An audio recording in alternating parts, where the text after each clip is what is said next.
Amazing. All right. So, Rick, I'm so excited and I love that we match. This is a thing now. We're going to make it a big deal.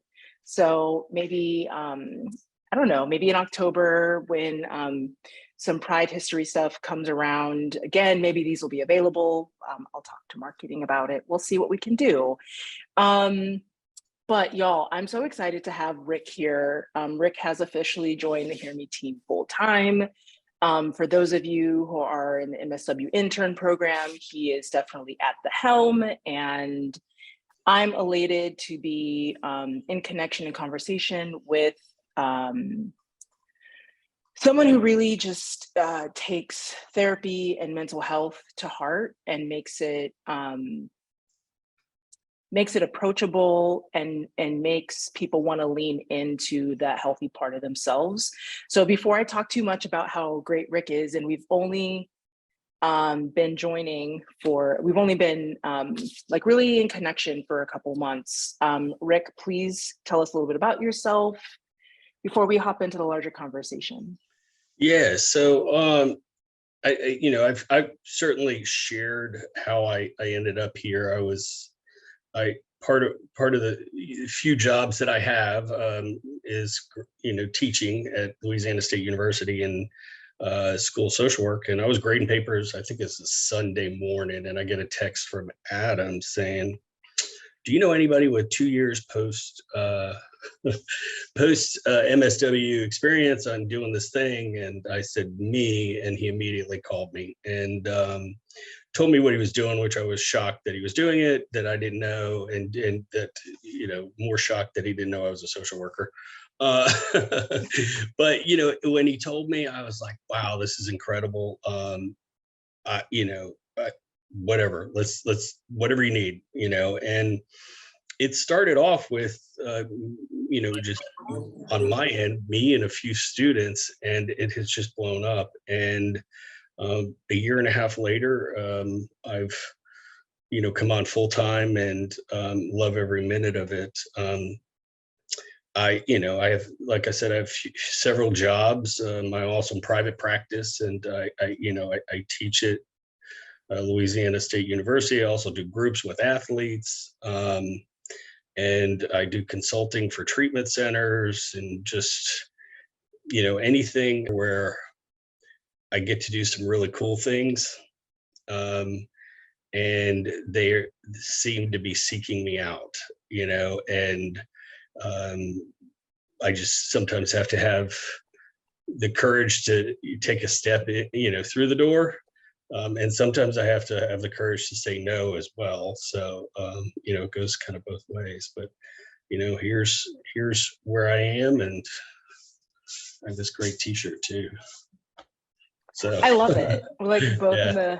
in the baseball tees, living our best lives. So, you do play a really big role, right? And so I feel like part of this conversation is understanding the journey that got you to this space, right? Because so many people get to benefit from your experience, but may not always understand, despite how open you are, right? The impact and what it's taken for you to enter that space.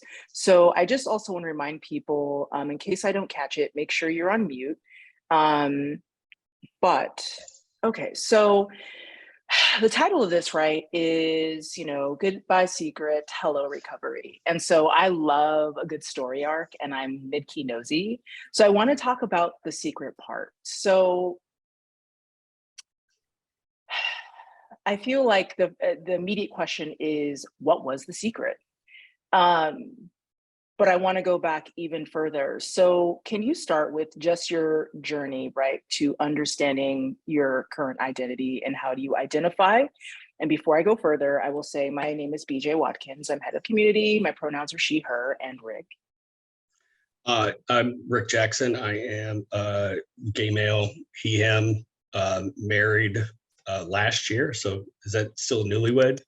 I'm going to say yes. Yeah, been together for 10 years, but finally, we did it, and during COVID, and shockingly, no one got COVID at my wedding. My niece, that was one of the first weddings that she's gone to, that she didn't get COVID. Um, so Oh my God, she can too. yeah, so it's, I guess the question is like, what brought me here? What's the secret? I There were so many, and that was part of the problem of the secret. The secret really was that you know, I'm a gay male, but I didn't have the ability, the courage, the wherewithal, the understanding to um, really know what that meant. Didn't have anybody in my family, or really people on TV, or anything. It wasn't until like the late '90s that I can remember. I think you and I talked about this. The first openly gay person that I knew of was on The Real World, and didn't have a huge part in the season, which seemed to transition later on as the world opened up a little bit more to having bigger roles, whatever that means. But I had no idea who I was. My family probably should have. I remember some of the happiest times was in the '70s, before I really even knew what was going on. But if depending on how old you are, you might know who Linda Carter is, and the real Wonder Woman. And my family should have known when I spun around, at the opening of the show, and just in awe of Wonder Woman, and that and Helen Reddy. I don't know if anybody knows Helen Reddy. She had an album back then, and I could sing every word of it. Can you sing it now? Not good. My voice has changed. I kid. But when I would sing "I Am Woman," "Hear Me Roar" at the top of my lungs, I'm like, how does like nobody in my family go, oh, we have one, and I had an aunt that was one of the first cab drivers in New York City, and she was, I've never heard her say it, but I was her favorite. And there's probably a reason why I was her favorite, because it was the secret in the family. Nobody really talked about it. I didn't know. I just thought I was charming. And it was because she saw and she embraced me as well. So I lived in the Northeast most of my life, and then I came to the South when I was hitting puberty, and moved to the South, and I lived in 14 states, so we moved around a lot. And there was a time when I also had an accident that you know in the Northeast, you can go tubing down mountains with snow and things like that. You just slide down like in a sled. Well, we were doing that, and it was my uncle and my sister and then me, and we were little kids, third grade. My sister got knocked out of the way. My uncle rode my head down the mountain, and it was ice. And I see my aunt and my mom running as fast as they can, going, "Look at me, don't turn around." Of course, I turn around. There's just this pink streak, and it was blood. And I didn't really know because I couldn't feel anything, but all the skin on the side of my face was gone. And so I know it's kind of crazy. I don't have any scars. My mom, is that kind of mom, no sleep, stayed up. And, I remember going into my class, begging my mom not to, I don't want to go to school. I don't want to go to school. And she's like, you got to go to school. And, walked in and everybody laughed, and, so that's, I started living that, who am I when I walk into a room? I'm going to be whoever I need to be, so I don't get laughed at, the message, and I didn't find out most of this until I was in my 30s. I was sober at the time. Oh, I guess that's one of the secrets, right? I've been sober. My sobriety date is August 10th. this August, I will celebrate 16 years of continuous sobriety. And that means, chemicals and alcohol. I don't, partake in any of them. So, I was sober when I went to this workshop, and I found out about this trauma that I had, and the message that, suit up, show up, doesn't matter what your feelings are, you got to go and perform. And so I spent a lot of time doing that. Later on, I found out that my mom had a job and she had to go to work, but I didn't know at the time, but as a kid, you hear that message and you start going with it. And so that kind of was the foundation, then moved to the South and went from pretty, liberal family in the Northeast to Southern. And, the first, I started hearing words I've never heard, people being mean to each other. I'm like, what is this about, and, moving that many times, you learn to be a chameleon. And one of the first things I did was buy cowboy boots, because I thought that's what you needed to do to blend in. I still have them. I like them, but I'm short, and it just kind of gives me some height.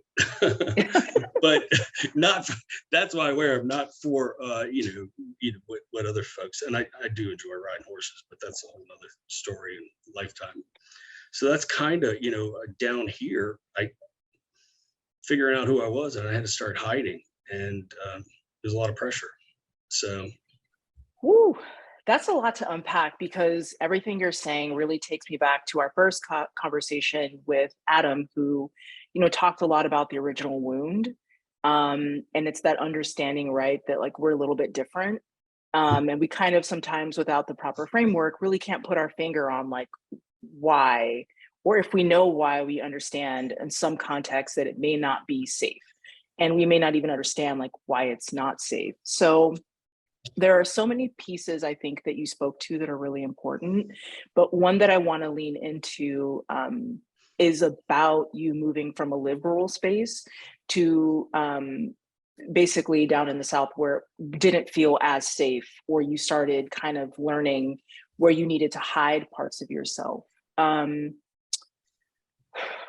You're sharing about your experience, but with your new understanding, your wisdom, what impact does that have on people who are growing up in spaces where being their full selves or leaning into their queer identities, across the spectrum, are not okay?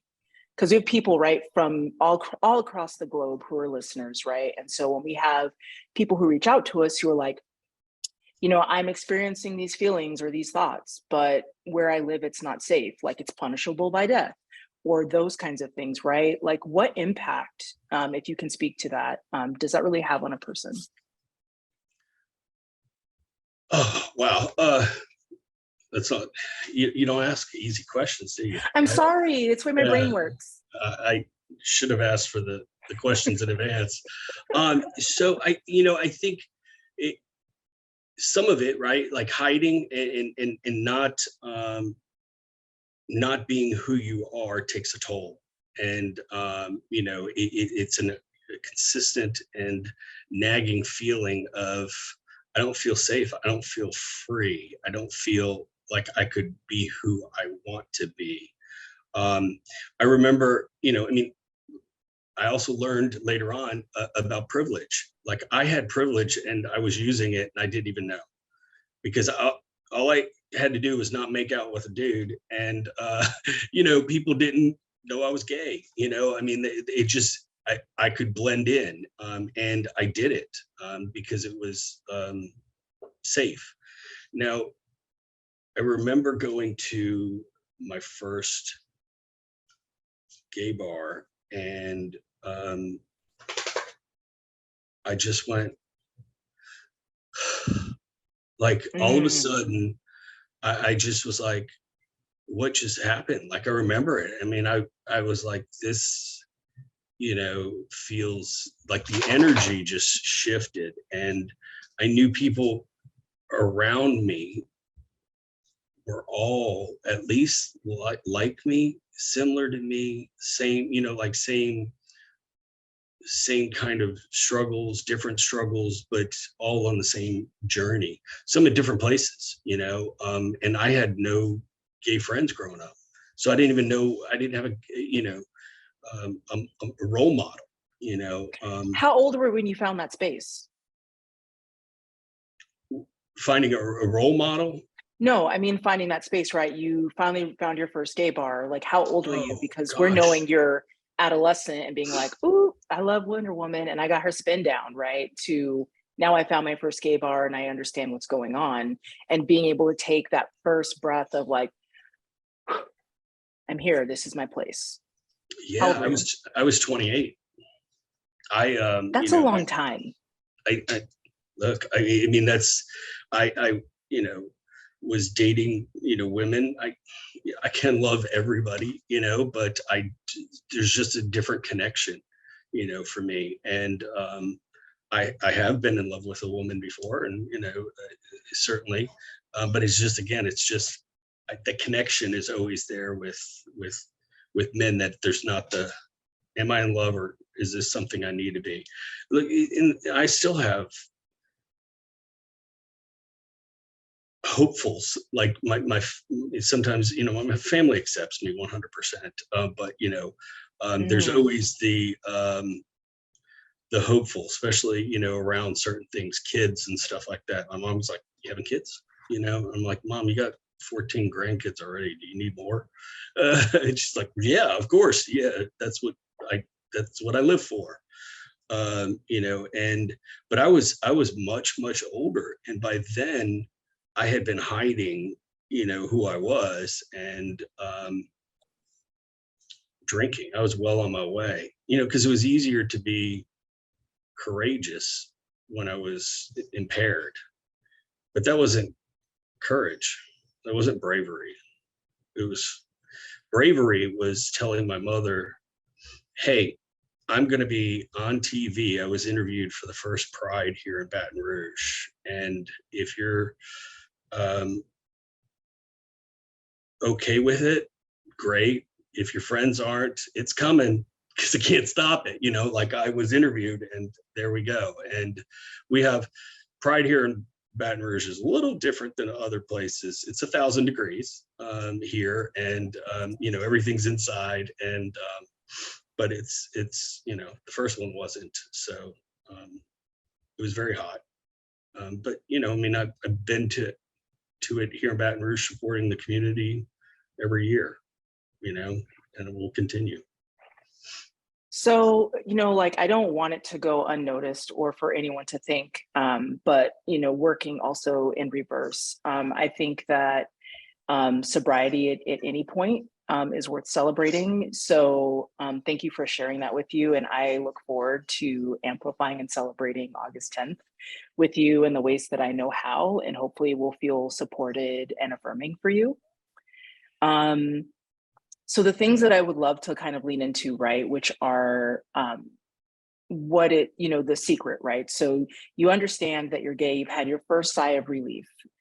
Do you immediately just fall in, or do you find yourself drinking more to then feel comfortable seeking out that space? Like, can you talk about your entry point beyond like, okay, I took a sigh of breath, now what?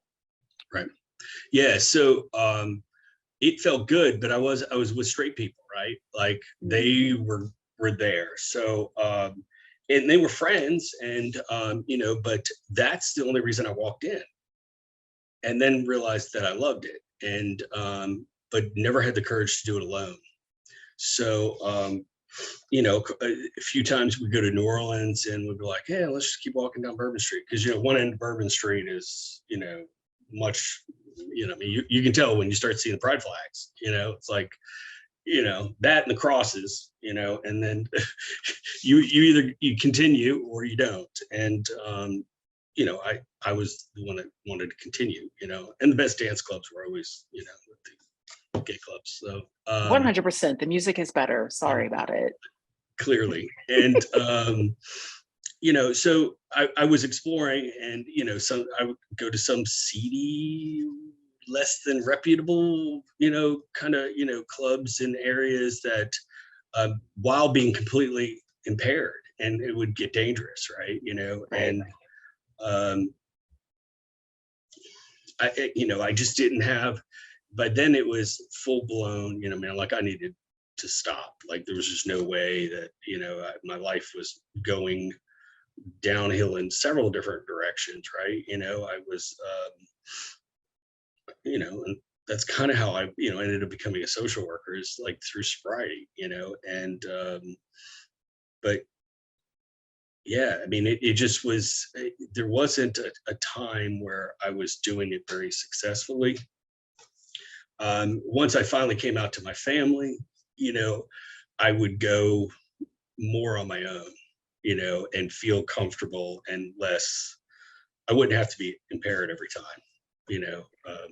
So, it kind of leveled out, but then I'm like this young baby, living free for the first time. And I'm, Yeah, I feel like they call that a second adolescence, like for a lot of queer people, once they, have spent X period of time and now they're in that new liberation phase of like, I'm celebrating my identity, I found my space or my people, then it's like trying to not necessarily make up for lost time, but trying to kind of figure out who you are in this new space. So they like I feel like it's called second adolescence, but I could be wrong. yeah, but that's exactly right. That's how I ended up at the first Pride. I'm like, I'm going, and I didn't plan to be on TV, or be interviewed by, I didn't seek them out. I was never that person, like I have a Sibs kid. And if anybody doesn't, is anybody familiar with the term? So my sister has a child, who identifies non-binary, and I had to go through with my whole family and try to teach them pronouns, and but I can't say niece or nephew, so my siblings kid, sib kid. I feel um like the other term is nibblings. Nibblings, what's it short for? It's just like Just kind nibblings. of, yeah. Yeah, I saw this written down somewhere, and I said I love it. My siblings kid, Yeah. and they thanked me. They're like, if it wasn't for you, Uncle Rick, and I'm like, how did you get to call me Uncle Rick, and I can't, you know, and but I went through all of the stages with them as well, explaining to them, like, it took you a long time to get where you are. You going, LGBT, vigilante on your mother, my sister, is not nice, like Right. you gotta give her a break, and she's coming around, and she loves you dearly, so love her back. And and I think certainly my journey helped, my Sibs kid. Yeah, I feel like, right. I think sometimes what people forget is that our roads to discovering and embracing ourselves, takes time. And once we kind of arrive at that space, we, as the person who is like, okay, I got it, I'm good, kind of want everybody else around us to like just get on board. But there's a process of learning and growth sometimes on the other party that like we forget that takes time. So it's kind of like figuring out that balance of saying, here's who I am, please accept it, and the work that they need to do separate from your involvement to kind of figure out, right? Like, okay, this is how I need to shift, and this is why it's important. And here's how, when I am resistant to change, how I cause harm and can make different decisions. That's right. So I'm really curious because, you've talked about needing the use of substances to kind of lean into, your newfound acceptance of yourself. You've been able to name it. You're gay. You're like, now I'm in this place where I need to pivot. So can you speak to what that pivot point looked like for you? Like, what was the situation? And if you can guide us through, like, even if it's incremental, understanding that it's healing isn't linear, right? This process isn't always linear, but give us some insight into what that shift is for you, because you've been instrumental and highly impactful. And so I want to kind of pave the way for people to really understand the work you did on yourself to get there. Sure. Getting sober was one of, if not the number one factor that helps me do it. I was already out, but I wasn't, everything that, drinking on a daily basis, came with that. So while I could say I was out, who wanted to be with me or around me, right? So um, the journey really started 16 years ago when I, got sober and had to figure out, one of the things. So I'm going to try not to cry, but I'm a crier, and I embrace it. I don't care. I mean, the part I wasn't feeling anything, but feeling everything. I was, because go back to the trauma. You can't have feelings. You need to suck it up, and show up. So that's what I was doing. In every aspect, I would, from making great grades to everything I did. Was that way. In sobriety, I learned so when you get sober, you want to start feeling again. Well, the problem is all your feelings come back. And then there's no way to stop them. So I just held on. I went to a lot of AA meetings. I still go to meetings weekly. I have a ton of people that I look up to. Some work at this company for sure, and are great role models. I'm surrounded with family that support me. I worked at a treatment center, and the owner sent me to that workshop where I found my trauma. And he said, "Look, if you go do this work, and you find out you don't want to work here anymore, that's fine. But I care enough about you that you should go do this." And I did it. And, it helped me become a whole. So the chameleon part of who I was, started,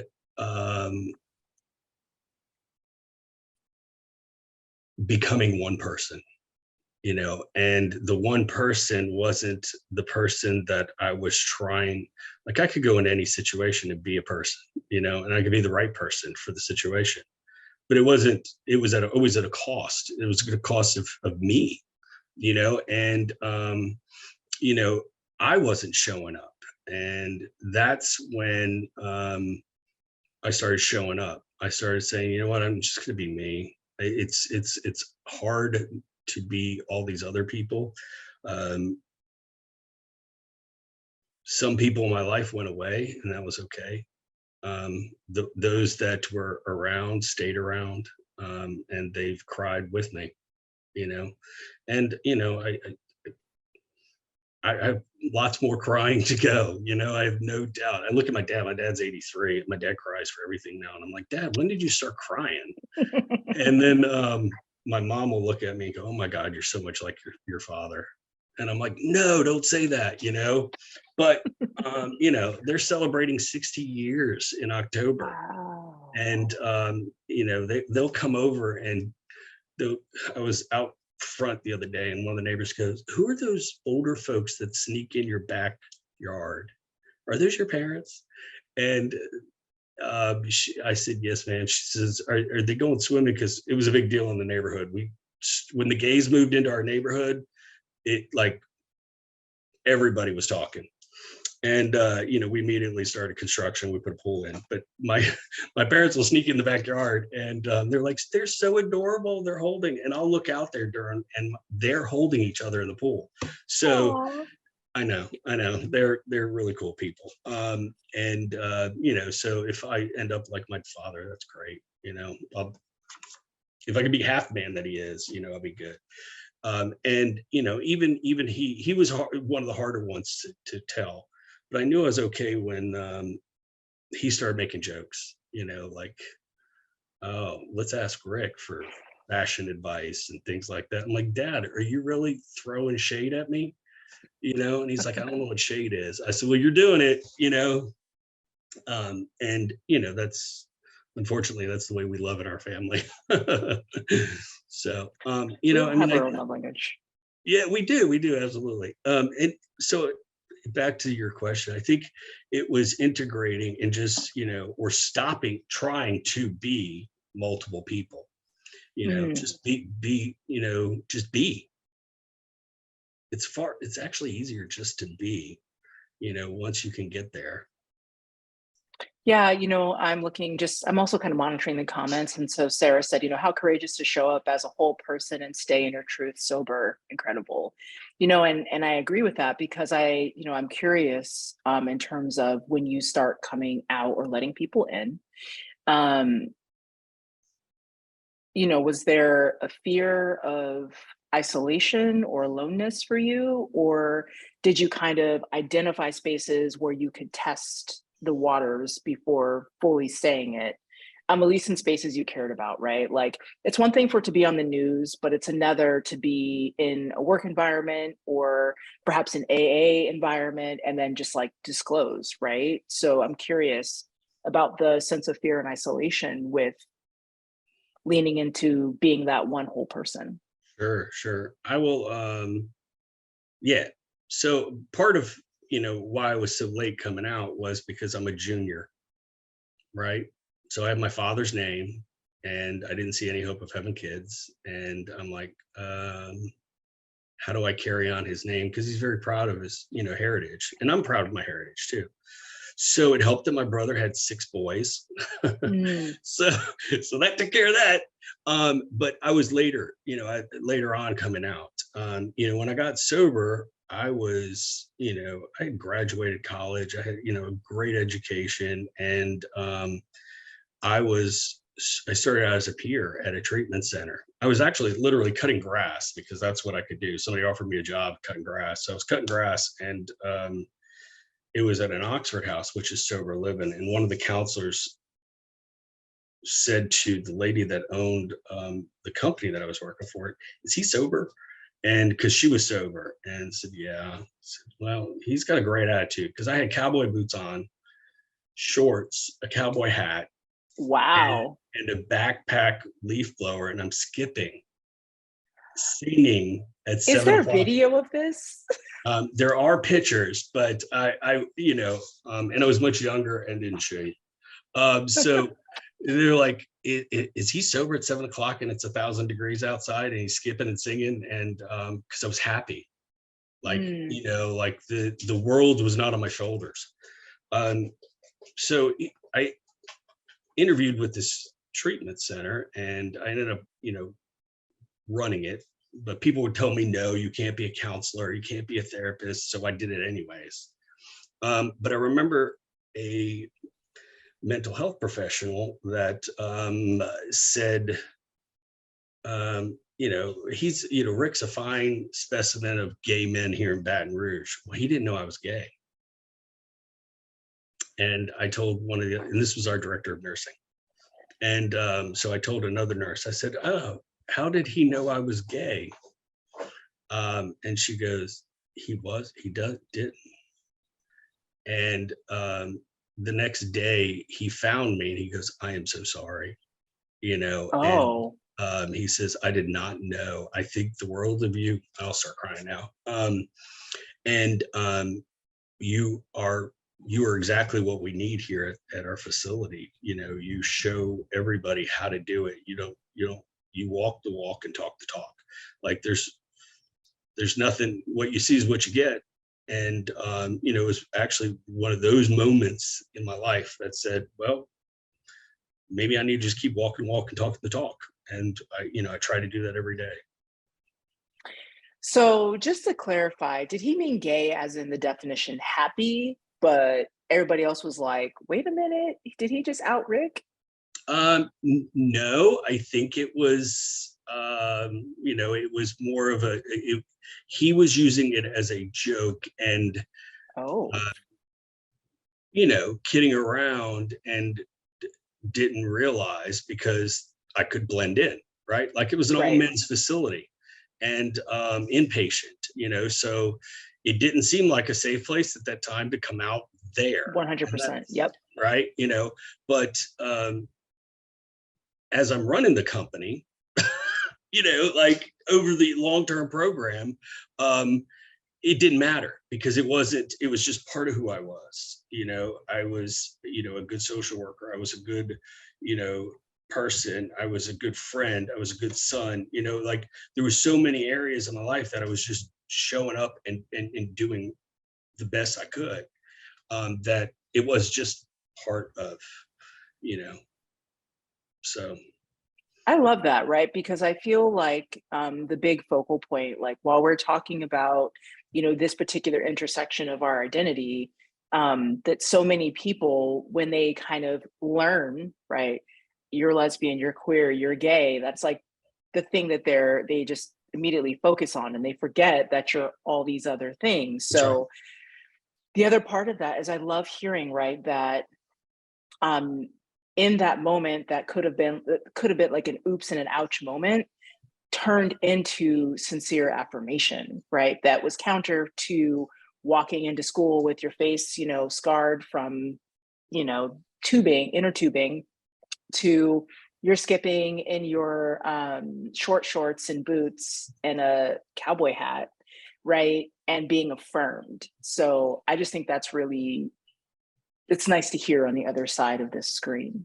Um, so, right, the pivot point to being, okay, so you are leading this program, even though like you may not have the full credentials, like all that stuff. So what made you shift into, I'm going to go do this work? And also, can you speak to what you want your impact to be, right, in your role? Yeah. So I knew I had to, run in the treatment center. I left that. I had to go explore and find my own identity because I started off at the company as peer support, and while I worked my way up, certain folks still saw me that way. So for me, I had to grow as a professional, and I left, and I ended up at a crisis center that I interned at, and you know, uh, had great experience. And then I went to LSU. I left there and I went to LSU, and I remember my first day on the job. There's another faculty member that said, "Yay, I'm not the only gay person." I'm like, "Did you just out me?" And so I was the director of continuing education, and we had a conference to put on, and we had our keynote was trans male, and uh, I was. The professor said, "Hey, do you want to be on a panel with us?" And I'm like, "Sure, why not?" So now I'm here in front of all these social workers that at the university, which is the university in Louisiana, the largest one, and here I'm on a panel, and talking about being out and everything else. So, you know, I heard stories, from folks that worked here, and how we're impacting LGBT, population around the world and creating a safe place. And the thought of just having one person that I could have talked to growing up that could have said, "You're okay, I'm here for you, you know, no matter what's going on in your life, I, I, I can be here, I will be available for you. There's a whole group of folks that will answer when you need it." Um, and that's it, I mean, that's changing the world, and creating a place where everyone can find themselves, Yeah, I feel like that's the thing, right? That's the entry point, regardless of whether you're an intern or an organic, member who becomes a listener, any listener on the Hear Me platform, right? I feel like that's why this understanding and affirmation is so important. because hearing your story, right, that it's taken so long for you to get just affirmed, right, and to feel safe to show up as yourself, like having access to something like HearMe allows people, right, to kind of get that marginally along the way or as much as they need it, where other instances it may not be safe, um, or it's unclear on who they can identify, right, to have those conversations with, because those people also may not be visible. So I feel like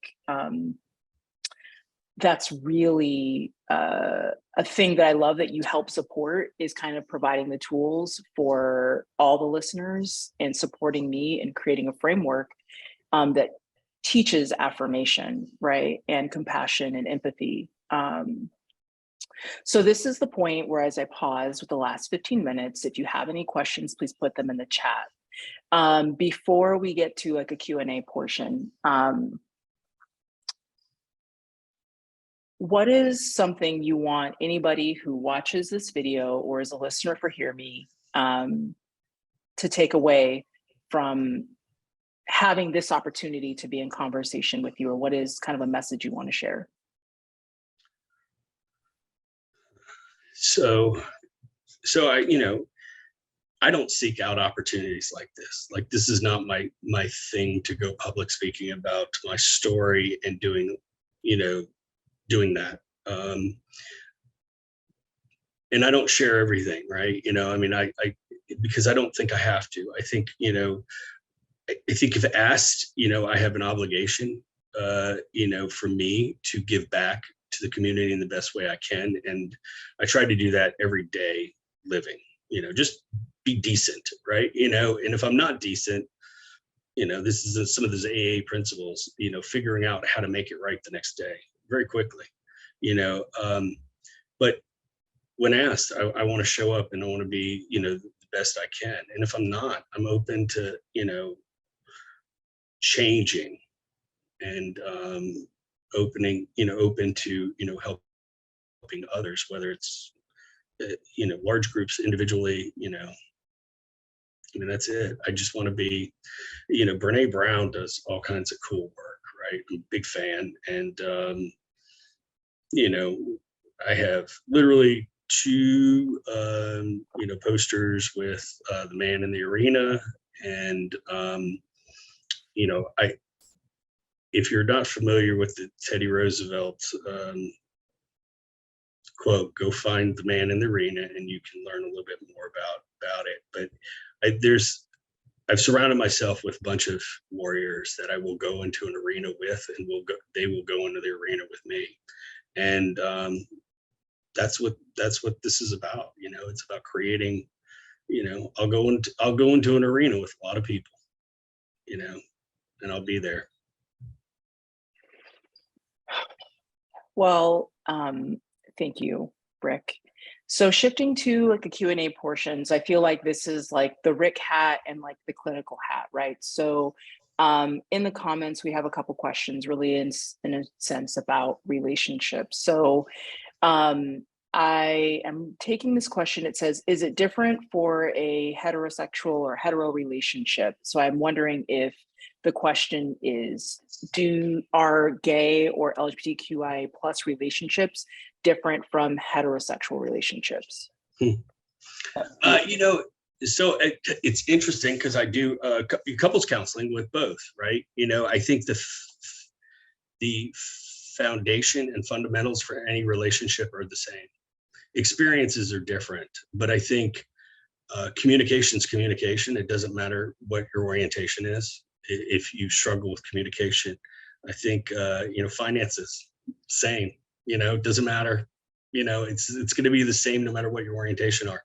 So in relationships, they don't come easy. You have to work at them, and certainly I look at my parents, it's hitting 60 years, and they work at it. I mean, you don't, it doesn't come easy all the time. So I think experiences can be different, but I think the fundamentals of a relationship are the same. I mean, the base foundations, those are going to be the same. And Yeah, I think if you start looking for different things, you will be different. Sure. And so the same person asked a question, and I feel like this is, so the question is, if a man, I'm assuming cisgendered man, had a relationship with a trans woman, is it considered gay or something else? So I feel like this is a question to kind of help us understand relationship dynamics. That's related to the previous question, but I think from a understanding or operational space. Yeah. So I mean, I I love that. First of all, I love the fact that it doesn't matter, and that's what I would say. It should it matter about a label? I think it's I hate to say it, but love's love, right? And um, that may be the relationship, and you may have to define it. Other people need to define it. If you're in it, you don't need a definition. Period. 100%. I agree the same way. I feel like the two people in the relationship define it and make the rules for that relationship. And it's not my business, to impart my belief system or what I think should be happening within that relationship on those two people. I don't pay their bills. I don't, do the day to day. I'm not in the hard conversations. And at the end of the day, like, I'm pretty sure I have other things in my life, right, that I could be focused on where the two people in that relationship don't really need my third party input. Mhm. Um, so it seems like we're in alignment on that. Good. Another question that rolled in is, if you could tell your younger self words of encouragement, what would they be? I love that. Oh my God! Find the Wonder Woman outfit that fit. Yes. I mean, I don't. I mean, I look at and I started. Every time I think of it, it's just amazing. I, you know, I, the words of encouragement. Yeah, I mean, it would be that. It would be, you know, don't lose, because that's who I was, right? Like I remember there was some joy and happiness, and my husband sees it more than anything. He's like, "You're one of the goofiest people I've ever met in my life." And I said, "You do realize you're one of the few people that get to see me that way." I said, "Because there's zero expectations from him. There's none from me. I can, um, it, you know, it's something that I work on. I can get that way. But I like to laugh. I like to have a good time, and I know when it needs to be that way and when it doesn't. But I don't know. Find your Wonder Woman outfit and you know wear it proudly. And besides, Yes. you could kick butt. So there's that. I love that. And also, there was someone responded to one of the questions and provided a link. So if you want to check out the chat for that link, just so a video that might help impart some understanding in relation to the question about understanding relationship dynamics, especially those who are in relationships with trans identified people. That might be a useful resource for you. Another question rolled in, is there something you feel regretful about from your past? You know, so I went through periods, right, that I did, really, at one point I felt like getting such a late start on life, um, may feel regretful. But whenever I feel regret, I kind of sit in it, and because I'm grateful every day, every moment of my day, and without the journey that I went on, I wouldn't be here today. I wouldn't, there was a point when I couldn't even understand or identify what gratitude was. So Mm, the entire life was regret. But once I found gratitude, um, it's easier to look for that than, we all make mistakes, right? Like I can, you know, I don't know, take the wrong turn and get lost and get into a fight with my, husband. I regret that? Sure. But it's takes a lot of energy to regret, a lot, because, regret means you stay in that state. And I don't stay in regret. I'm here today. I'm living, my best life, I think. And it's, so yeah. So do I regret it? No. No. Maybe my mom crying some, definitely, but now she cries for different reasons, and it's good. I remember picking up my fourth year chip, and I invited her, my parents, to watch that. And so my fourth month, I was poor, and I had nothing I could give him for Christmas. So I wrapped up my fourth month chip, sobriety chip, and I gave it to my mom. So at 4 years, I invited him again, and it in my group, they'll pass your chip around and you put a little blessing on it, whatever you want to say. And it made him my mom, and she put it in her purse. And I'm like, where's my chip? And she's like, oh, that's not for me. And I'm like, no, mom, it doesn't work like that. So, she still has it because I wasn't going to take it from her. But, it just, yeah, sure. I don't ever want to make my mother cry today. She doesn't cry, not for the same reasons. So no regrets. It's just made me stronger. Don't regret. Too much wasted energy. Wise words. I feel like same. I feel like there are a lot of things that we can pour our energy into, but spending time and focusing on things that we can't go back and change isn't necessarily helpful, because at the end of the day, the goal, right, is to grow, to learn. And when we stumble, when we make a mistake, when we cause harm, right, it's the change behavior and the acknowledgement around it and the commitment to doing better. And in some cases, right, it means showing up for yourself authentically in spaces where you may not have in the past. And so I agree with that. So as we begin to close out, and I just also want to say, so July 7th and July 21st, we'll have one in the morning, and we're going to have one kind of like mid-key evening, late afternoon. There's going to be an open session with Rick, and it's going to be an Ask Me Anything.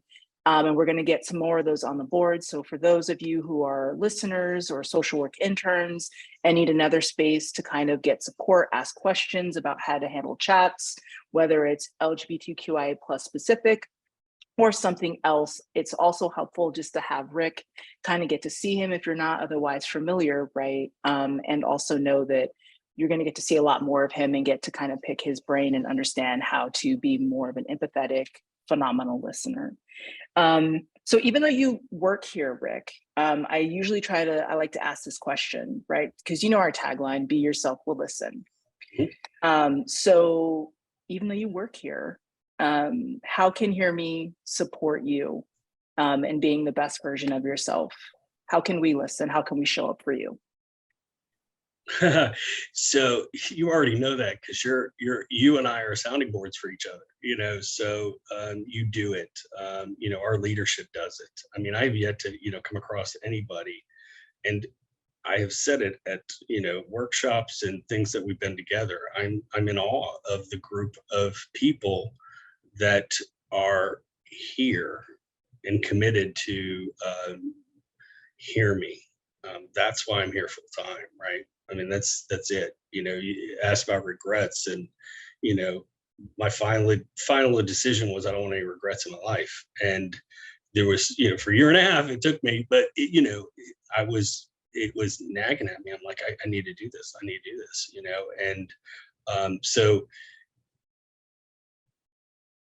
for anyone that's not part of the HearMe, leadership, a group, and all of those of you that are listeners, you are HearMe, period, and just you showing up gives me hope, joy, happiness that you can help that one person that just needs somebody to talk to, I love that. Close. Rick, thank you so much for taking the time. I know you don't do these things often, or seek out the spotlight in these ways, but I I think for all of us, even with Adam speaking, having insight and transparency and access to people, you know, within our framework, position of power, be so vulnerable, honest, and authentic. To be honest, I think is something very unique to HearMe. And I feel like how we operate and move, most people won't experience anything else like it. So thank you for contributing to a culture that lets and affirms people at multiple ways, multiple levels, multiple intersections, because as I can see in the comments, you know, what you're sharing is powerful, and it is making an impact. So goodbye secret, hello recovery is in the books. This recording will be made available. And if you haven't signed up, just a small reminder, 2-hour LGBTQIA plus workshop with our last guest speaker, Joel Cadet. It's going to be amazing, life-changing. So that's all we have for now. Thanks, everybody. Thanks, BJ. You're amazing.